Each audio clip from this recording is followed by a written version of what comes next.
Hey guys, and welcome to the Working Money channel. I've proved this with other sources now that there's more proof for the trolls. This is coming from Cashday here on Twitter. If you hear no banks are using it, they are lying to you. Banks are using Ripple and XRP, and maybe this is the reason why we're seeing the Ripple Twitter handle here repost these older videos. This was from 2022. But guys, I think there's reason for this. Ripple's cross-border payment solutions helps SCB Thailand drive innovation with instant cross-border remittances. I mean, I don't think they would be posting these types of older videos unless there's something that they probably want us to know about in the coming months. Maybe more NDAs are going to be revealed. Maybe more big bank partnerships will solidify when we see that legal clarity. Anyway, this is what they posted just the other day. Watch this. In this period, a financial institution is very prone for the disruptive technology. And being the conventional bank, SCB would like to transform ourselves to become one of the digital banks that could success and survive in the future. Hello, my name is Thanawat Kittisuwan. I'm the head of Global Transactional Banking Services of SCB Thailand. In 2021, we get about 1 million transactions. And in this year, 2022, I think we're going to reach 2 million by this year end. Currently, we are serving 8 countries with 13 partners. The countries that we are serving, like UK, Japan, Singapore, and we are planning to grow to Australia as well. SCB has been partnering with Ripple for almost 5 years. Actually, during these 5 years that we become the partner with Ripple, one of the most advantage thing is that we could grow our remittance volume. We could plug in with the new partnership of Ripple globally without much of the effort by having more transactional and also making more of the revenue services together. There's a very big benefit in terms of convenience and also the cheap remittance fee. Instead of waiting for a few days for the remittance, this could be done within a minute. When we check with the traditional rail, we could save around 7 times cheaper than the normal rail that we are using. Positive outcome that SCB is working Ripple is that we could obtain the very low remittance fee with the timely and high-speed remittance for our customers. The reason why we think that SCB and Ripple are the very good match partner is that we have the same vision and align well with our strategies to become the leaders of the financial services in the future world.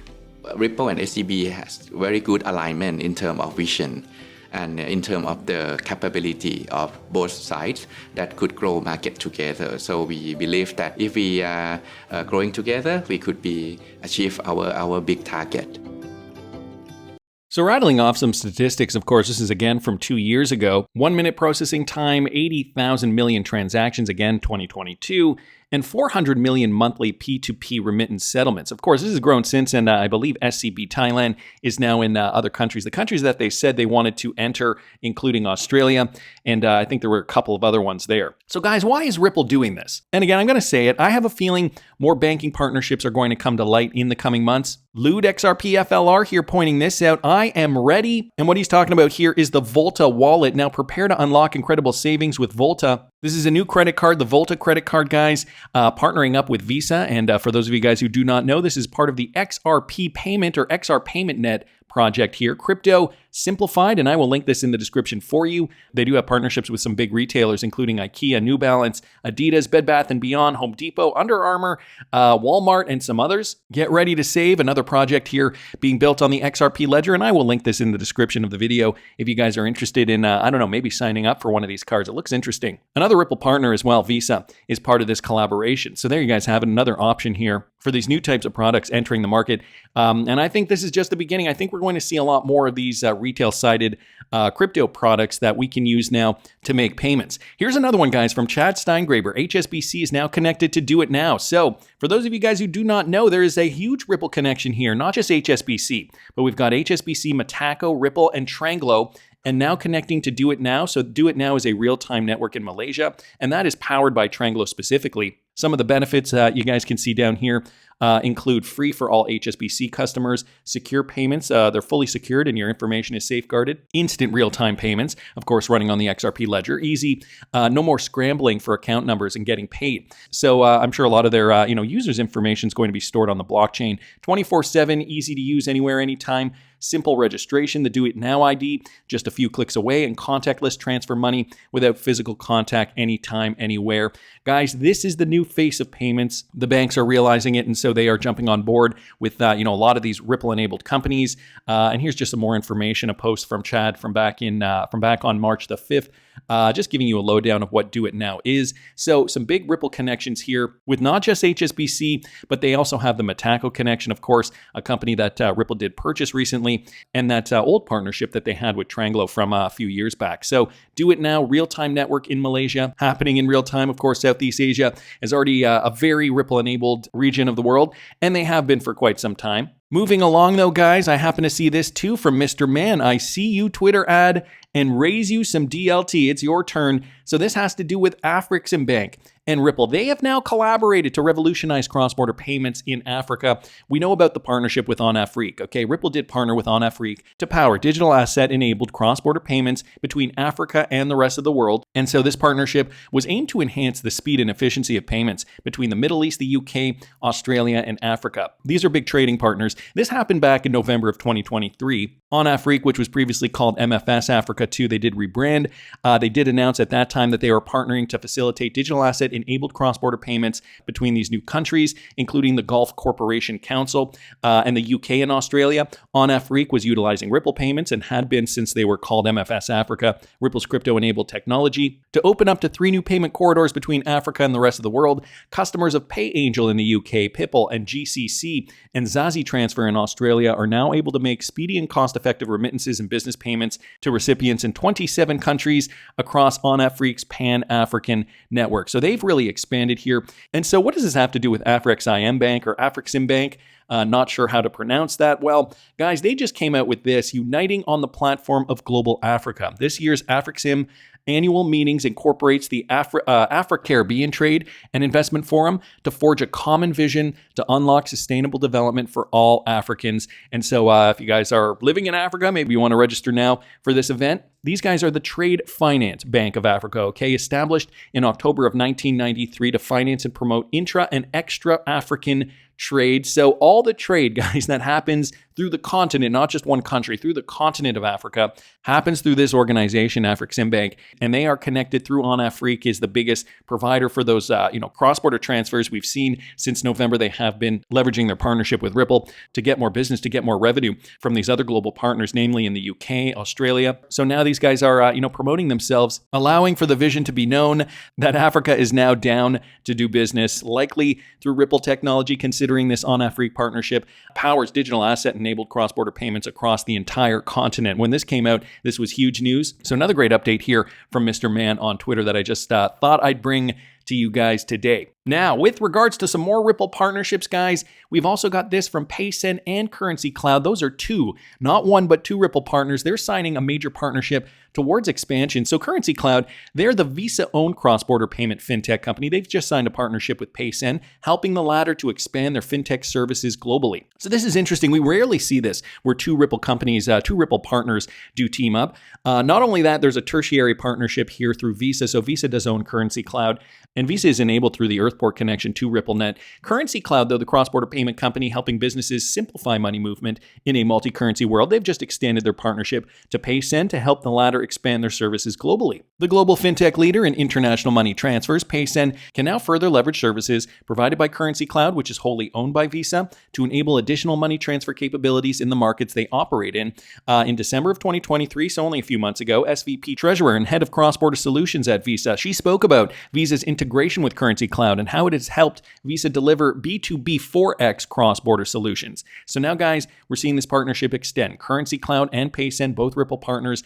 And, considering they're on the same system, they know the capabilities that are available to them, boosting FX and Treasury. So per the expanded partnership agreement, Currency Cloud will boost Pacen's FX and Treasury capabilities. The deal also sees Currency Cloud become Pacen's technology partner for cross-border money movement flows. And this is going to be happening in the Asia Pacific and EMEA region. region and the United States as well. What's more, by expanding their relationship with currency cloud, Pacen can now offer their customers access to multi-currency wallets, which lets users hold up to 34 different currencies within the same application. So multi-currency wallets also a very important aspect to this. And considering it's running on DLT technology, right, running on the backbone of a cryptocurrency, this becomes easier than it was with a legacy system. And we know the legacy system's moving out. We've seen it in banks. I'm sure, in your regional banks, in the country you live in the city you live in, or town you live in, whatever.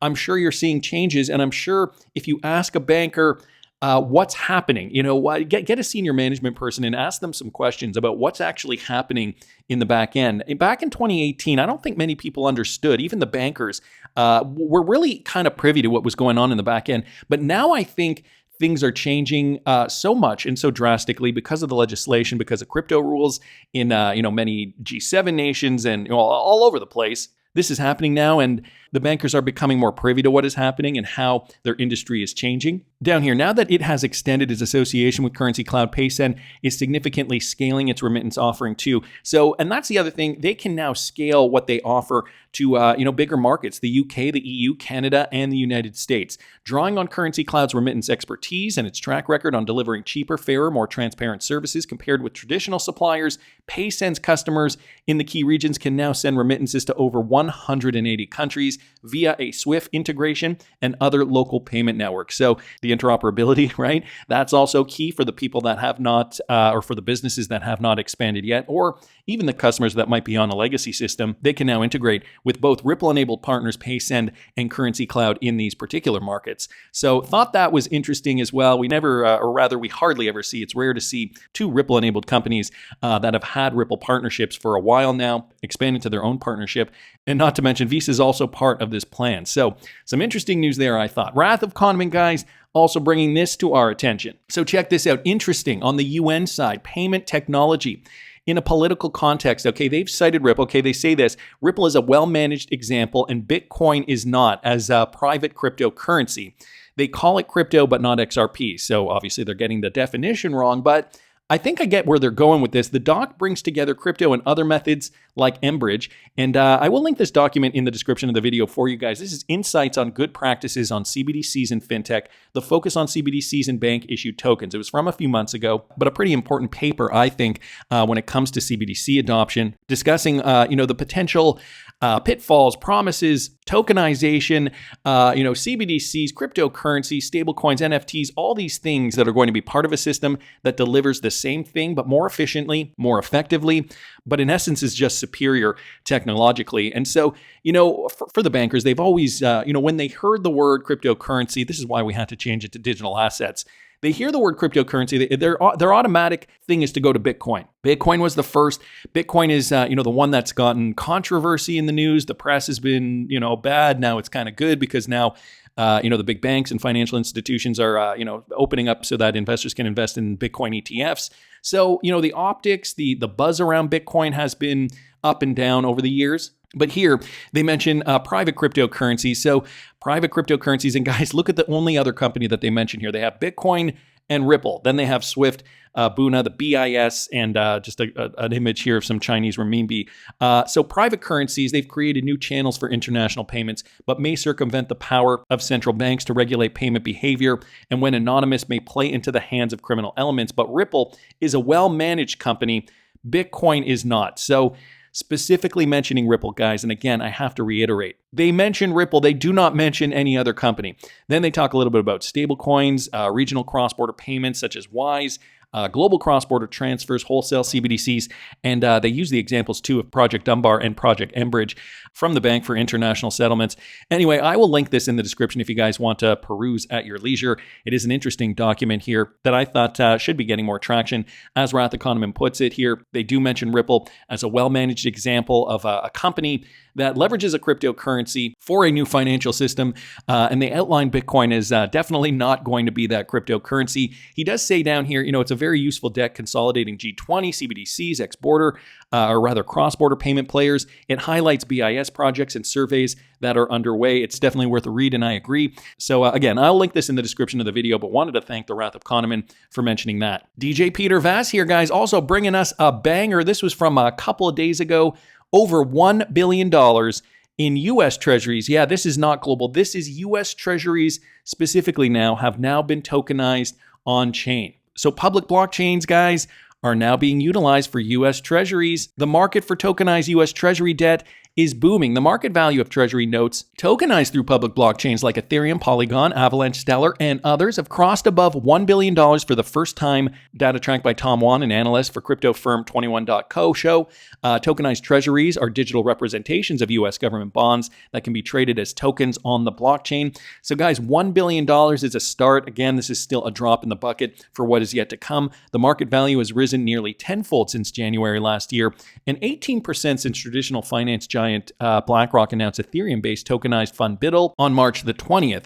As of the writing, BITRUE is the second largest such fund with a tokenized value of about $245 million, trading only Franklin Templeton's Franklin on-chain U.S. government money fund. And so $1 billion, guys, again, U.S. Treasury notes tokenized on the blockchain. I know they did not mention the XRP ledger. However, I think it's only a matter of time. I think, XRP is the only cryptocurrency with legal clarity in the US. Think about that for a second. Here's a quote. Just happened. 1 billion tokenized asset U.S. Treasuries on public blockchains. BlackRock's BITRUE increased by 400% from 40 million to 240 million in supply last week. Ondo Finance is now the largest holder of BITRUE, holding 38% of the total supply, so on and so forth. So this is a rapid rise in Treasury yields. The 10-year yield, the so-called risk-free rate, has risen to 4.22%, and that was from 1.69% since March of 2022, denting the appeal of the lending and borrowing dollar-pegged stablecoins in a decentralized financial market. So the optics are clearly changing. The way that these big bankers are handling their transactions is clearly changing. The technology is just getting better. And so banks and governments alike, because governments have to be on board with this too, are getting more confident to use DLT technology. As it becomes more mainstream, as we're starting to see the regulatory clarity, guys, we're seeing this. It's becoming more mainstream to the point where under existing UCC codes, if a US CBDC were created by federal law tomorrow, it would instantly be compatible with many parts of the existing commercial code. So guys, this is all coming out. This is all documentation that's been coming out over the last several months. Smoke here posting this. United States CBDC is not that far away. So under existing UCC money placed into a bank account legally, that becomes a deposit account. The current UCC's provisions related to deposit accounts do nothing to halt the use of a programmable CBDC. As such, if a US CBDC were created by federal law tomorrow, it would instantly be compatible with many parts of the existing commercial code, as I just mentioned down there. He also posted this with regards to Article 12, which provides a framework for using blockchain records for secured financial transactions. I do believe, here's the Article 12. So Smoke here also posting UCC Article 12 establishes rights of holders of digital assets in the United States. So this is good, If you're an American citizen, most states will adopt Article 12 amendments by the year 2025. So again, what that is, Article 12 amendments are a positive step forward in establishing and defining the rights of holders of digital assets. It is expected that most states will adopt the Article 12 amendments by 2025, and that is going to establish rights for digital asset holders. Think about it. Remember in yesterday's video when I brought up this post here from ISO 20022, Let's Do It? I will link yesterday's video up here if you guys didn't catch the whole thing. But this was basically stating 44% of high net worth investors say clearer regulations would make them more likely to invest in digital assets. And then it gave a breakdown of which countries are already kind of on that path towards digital asset legislation. The United States, looking as though they're not falling too far behind. They're alongside big players like the United Arab Emirates, Singapore, Australia, Indonesia, Hong Kong, Japan, South Korea, and many other cryptocurrency-friendly companies. But guys, this is important. It's important to see UCC for digital assets and the Article 12 legislative updates New amendments to the Uniform Commercial Code have been proposed, which relate to transactions involving cryptocurrencies. So it's all moving in the right direction. Check this out, Article 3 down here. As of now, 13 states plus the District of Columbia have adopted the Article 12 amendments. So if you live in one of these states, you're already halfway there, including Delaware, Alabama, California, Colorado, Hawaii, Iowa, Indiana, Nevada, Nebraska, New Hampshire, New Mexico, North Dakota, and Washington. So regs are getting close, guys. It is becoming a reality, and I think very, very soon we will see XRP adoption in the United States specifically. Did you know that Uphold recently posted this one courtesy of Yassine Mubarak, XRP community. I know lately my posts on XRP and Ripple have been somewhat negative. So here is some positive news so that you know that I'm not against XRP achieving its full potential. When you try to open an institutional account at Uphold, here is the screen you are now presented with. So you can now open up a business account, an Ascent account, but also if you're an institutional player, you can open up a Ripple Payments account. I'm a Ripple Payments customer and have been directed here to open an account. So now Uphold is posting this, guys. This means ODL payments moving across from the United States, looking to go into the UK and probably some other countries moving forward. So know what you hold. This one from Digital Asset Buy. I'm looking forward to the XRP price movement when it's time, just like everyone else. But I do have to admit, I'm going to enjoy watching how silent all the naysayers get almost as much. I never expected a 1 to 200 year change in the financial system to happen so fast. I understand those that want to chase green candlesticks or doggies in the meantime. I see it as financial musical chairs. No matter how uncomfortable it might make you, there is only one digital asset with legal clarity. Well, technically two, if you want to add Bitcoin into the mix. All the rest, though, are moving targets for regulators. I'm an XRP buyer. Time has not lost my faith. I know exactly what I hold. So this is building, guys. We're seeing the system build.